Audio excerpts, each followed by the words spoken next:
1 বিঘা জমির উপর লাউ চাষ করেছেন সিরাজগঞ্জের উদ্যোক্তা মোহাম্মদ ইসমাইল মিয়া।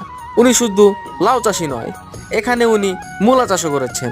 লাউ গাছগুলো উপর দিয়ে গেছে এবং নিচ দিয়ে যে ফাঁকা জায়গাগুলো সেখান দিয়ে মূলা লাগিয়েছেন।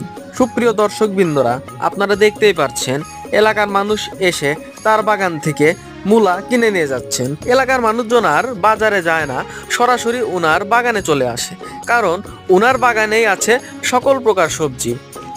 শুধু তাই নয়, উনি এখানে মাটি দিয়ে লাগিয়েছেন মিষ্টি কুমড়া। তাহলে আমরা কি পাচ্ছি? লাউ গাছগুলো উপর দিয়ে, মিষ্টি কুমড়ার গাছগুলো নিচ দিয়ে, এবং তার সাথে লাগিয়েছেন মূলা। সাবস্ক্রাইব করে পাশেই থাকবেন।